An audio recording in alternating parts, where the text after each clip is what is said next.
be able to kind of fight through that, keep working, keep our heads up, make it to the Big 12 championship game, come a little bit short, but then to beat another SEC team. That A&M's a really good team. I know they had some guys out, but that's still a really, really good team. Just come out on top, it just means a lot. I'm just honored to be a part of this whole deal and be a part of Stillwater. And thank you, I guess. How anxious are you about the way? We'll see. You know, it's not in my hands. Obviously, it's in God's hands. So whatever His plan He has for me, that's kind of what's going to happen. Probably a couple weeks. Obviously, those guys in NCAA are celebrating Christmas and New Year's and everything like that. So we'll be probably, my guess, 10, 15 days till we know. So it'll be not stressful, but kind of very anticipating. So we'll see how it goes. Some people would argue that they don't celebrate Christmas at the Yeah, that's true. That's true. That is true.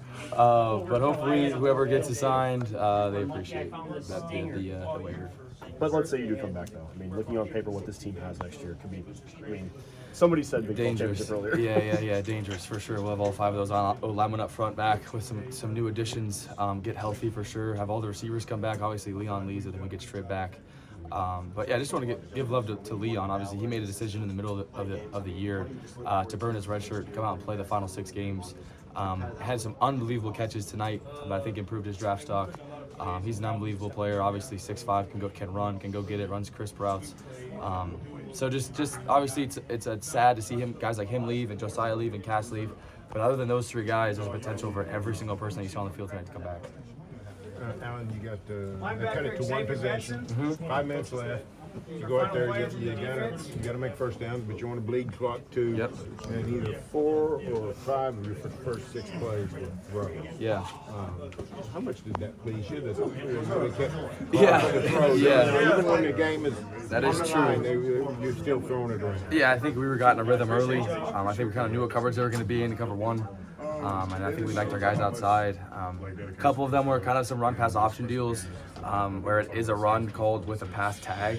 And we say, all right, we're either going to hand it off to Ollie, but if it's man, throw this. Well, guess what? They played man the whole time. So it was man, and I threw it every time. So that's kind of how that did work. They did have some throws called into that drive.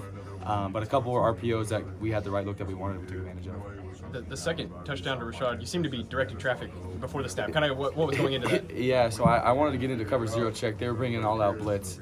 And normally you get into cover 0 check with a tight end. We were unfortunately in 20 personnel, so it was Ollie and Sessi, the freshman back there. So I was trying to get everybody as lined up, slide the line to the left, have those 2 guys go to the right. It was pretty loud. It's 3rd down. And realistically, all I wanted to do was just catch the ball and throw it to Rashad. So it doesn't matter if everybody just took a seat on that play. The ball was going to be out early. So that's kind of, I was trying to direct traffic. I was trying to get everybody in the right position, but I said at the end of the day, I'm just going to catch this thing and throw it up. So that's kind of what happened. He made a great route, made a great catch. But that was the miscommunication of, I call it protection with the tight end that's supposed to be in there, and there was 2 running backs. But then we got to figure it out. So is that check, do you know that check going in, or is that something that you did? Yeah. I guess we're alert for those always. We weren't exactly like, hey, on this play, we're looking for cover 0. But it's kind of, hey, if you see it, kind of the wall's about to fall off and everybody's coming, you can check to that. On the first touchdown to Rashad, were you not prepared for the snap, or was that a design? Okay, this is a funny story too. So it's called a double snap. You see it all the time where like the quarterback like claps like he's gonna get it, and then looks back to the sideline, and then catches it really quick, and then the defense starts to look, and then he runs right by him. Well, all of December and all of bowl practice, our sideline's been to the right. Well, today our sideline was to the left. So I snapped it, and then I looked to the right, and I was like, well, this isn't our sideline. And then I went over here, and then I ended up working out, just throw it, like I said, just throw it to Rashad. But that's the thing is, for 6 weeks on that exact play, I've always turned right. And then, of course, in the game, we're to the left. Is there something specific about Rashad that you see that makes him really good in a 50-50 situation? He's a big body, honestly. He bodies guys. He's 220 pounds out there and can still run. Almost 20 miles an hour. A couple of throws that I left short for him. And I think throughout the year, you've seen I've overthrown some deep balls, thrown some stuff out of bounds. And kind of my whole thing coming into this game is knowing it's going to be man coverage. Just throw it up and give him chances. And I think it was pick your poison either way with Rashad or Leon. But I think just how big he is just really hard to cover with those DBs that are 40, 35 pounds lighter than him. What'd you think of BP's pass?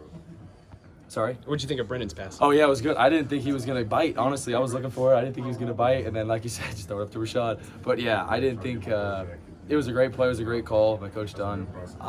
Give it air. That's all I say is give him air. Let him go get it. Whenever I imagine those come in throughout the week at some point. But whenever do you try and give those guys tips? Do you, Yeah, I told him to bend his knees for sure. Kind of bend your knees and explode to the throw. But obviously, everyone's played football for a long time. They would throw the ball around and just kind of messing around. So he kind of knows what he was doing. But it was a good throw. I'm just glad that corner bit on it. Gundy seemed to endorse Brennan more so than Ollie as an emergency quarterback. Yeah, Would I you think so second too. that? Yeah. We saw what Ollie did the last time he had to throw the ball. So I don't know if we would give him another chance, but. Alan, you called